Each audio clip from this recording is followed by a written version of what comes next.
here we go. Isn't it frustrating to put tens and hundreds of hours trying to scale, trying to increase the budget while maintaining your return on spend, and after all of those done, you are still not getting the results that you want? I completely understand you. I've been in that place, and now I want to help you. I want to show and explain you the 7 big reasons why you can scale. And some of them, I promise you, you don't even think about them.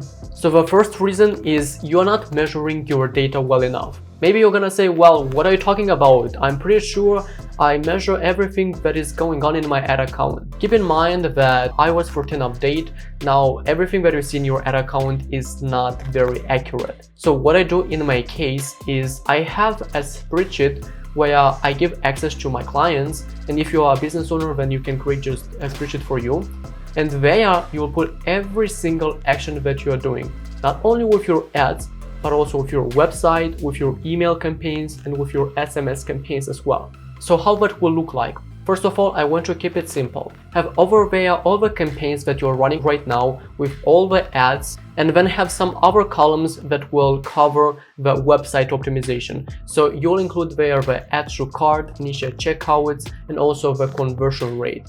Now, why is that important? You see, when you're making any changes on your website, make sure that you include there, and then after a couple of days, you'll observe the difference of your conversion rate after making that change. And in this way, you're not only getting a clear picture of what's going on, but also you stay organized. I'm pretty sure that no one can actually measure every single detail, because especially when you are running a ton of ads with hundreds or thousands of dollars spending per day, it's pretty tricky and it's very difficult to analyze every single data point. What you can do is to maximize the efficiency of measuring the data, because keep in mind, what is get measured will get improved. And besides the data that you have in your ad account and also on your website, we also have the Google Analytics, and I recommend you to set up your Google Analytics account, because over there you'll be able to actually go much deeper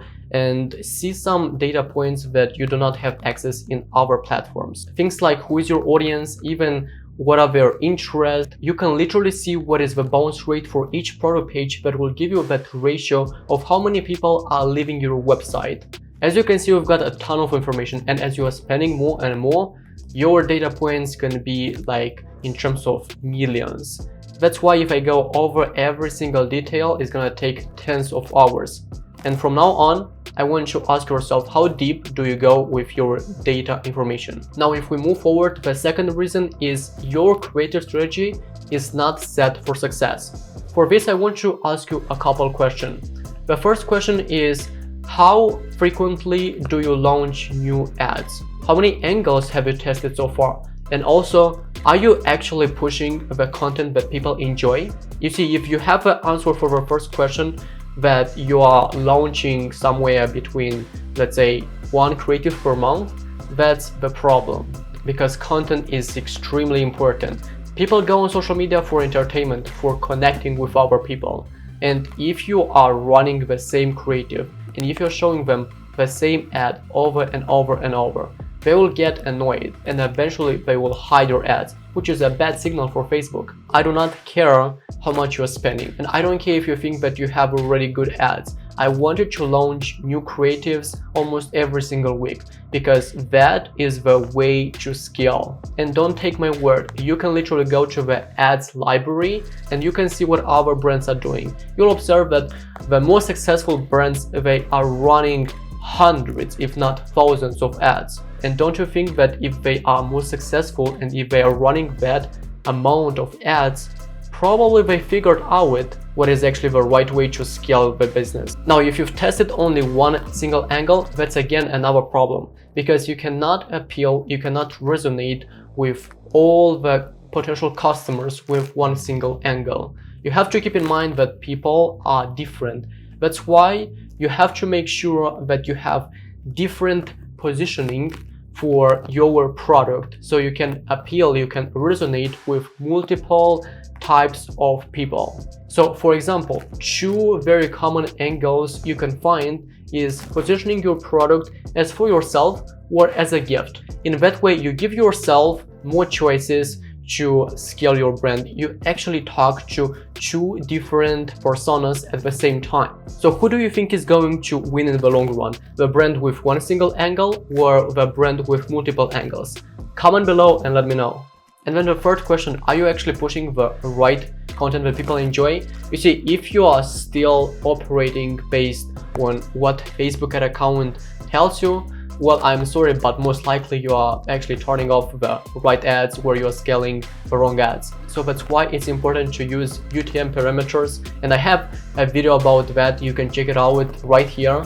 And that is extremely important because that gives you a little bit more accurate data about where your sales are coming from. The next reason is you don't give it enough time. So to give you a clear idea, on average, it takes around 3 months to find out a winning ad. Now the question is, are you comfortable to spend for 3 months while not getting the results that you are really wanting? And a question that will come up probably is, why does it take so long? Well, if we look from the business owner perspective, 3 months is not really a lot. For the most successful brands, how long did it take them to succeed? It took them like years or decades. That's why 3 months is actually nothing. But if you look from the employer perspective, 3 months of course is a lot. So tell me in the comments, do you have the entrepreneurial thinking or do you have the employee mindset? You see, after launching an ad, Facebook needs to learn about your assets that you gave them, your creative, your landing page, your offer. They have to learn so they can serve you and they can show your ads to the right people. That's why it takes some time for them to figure out who is your ideal customer. And the problem is that sometimes we don't give it enough time. We are tweaking our campaigns almost every single day. But for Facebook AI, that is the worst thing you can do, because in that case, you're actually expanding that learning cycle. The worst thing you can do is to have a landing page with some product images and the price, and let's say 3 bullet points with just a small description. Why that model is not working? You are devaluing your brand because it's gonna look very, very similar to hundreds and thousands of brands out there. And that is something very common that people do not really think about it. So if we dive into this topic, you'll understand that there are like literally hundreds of brands that they are using the same template. If let's say you are using Shopify or WooCommerce, they're using the same theme and the customers already got used to this, so it's not compelling for them. So now take a look at your landing page, and if it's like this, then don't wonder why you cannot scale. I want you to imagine that your potential customer is scrolling on their feed and then they are seeing your ad. They are clicking on that ad, and basically what you are saying with your landing page, hey, buy my whatever product that I am selling, without providing any value.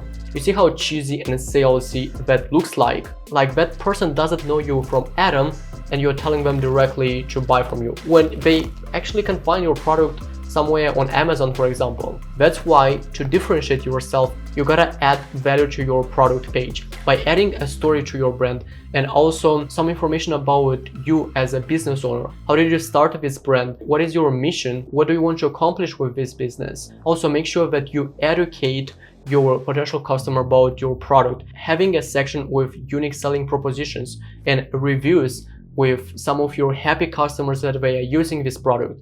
In this case, you are differentiating from other competitors and you are providing much more value, so they will justify your prices. Now the fifth reason is you are scaling your campaigns in the wrong way. Now I have a step-by-step video where I talk about when and how to scale your campaigns. So check it out right here.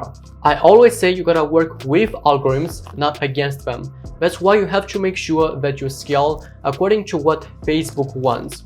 If you do that, they will give you much more love. But if you don't do this, then you will struggle. The sixth reason is going to be some tough love, and that is no one wants your product. At the end of the day, if your customers don't like your product, or they can find somewhere else, let's say for a cheaper price, where they do not really see that value for your products, then it's gonna be very difficult to scale. Think about what is the difference between a brand that is spending $5,000 per day and a brand that is spending $50 per day. Well, most likely one of the reasons could be that the product is not so in demand. And the question is, how do you know that product market fit? Well, the answer is actually pretty simple. You look how the marketplace will respond. But before that, make sure that all the reasons that I've mentioned so far, you covered them and you nailed them perfectly. So afterwards, you can make this assumption. Do not go into that belief of, oh, my product is not good, but your creatives actually suck. Sometimes it's very difficult to digest this idea, but if you are a business owner, you have to keep in mind that you don't need to take it personally. You have to understand that at the end of the day, you are solving problems for other people. And if your product doesn't solve anything, or it's not in demand, then it's going to be very frustrating and just difficult to scale your business. And the last seventh reason that many people are not thinking about it is your backend sales strategy sucks. So I am talking about your email marketing campaigns, your customer retention rate, and also your upsells. Think about it. If you have a good customer retention rate, which you can improve with your email marketing campaigns and also by upselling to people who are ready and they're coming to your website to buy from you, you are increasing your profit margin, which will help you to afford to spend more to acquire one customer. This is extremely important nowadays because the brand who can overspend their competitors will win over marketplace. And I've got you covered with a video where I explain step by step on how to upsell to potential customers without being salesy. So check it out right here.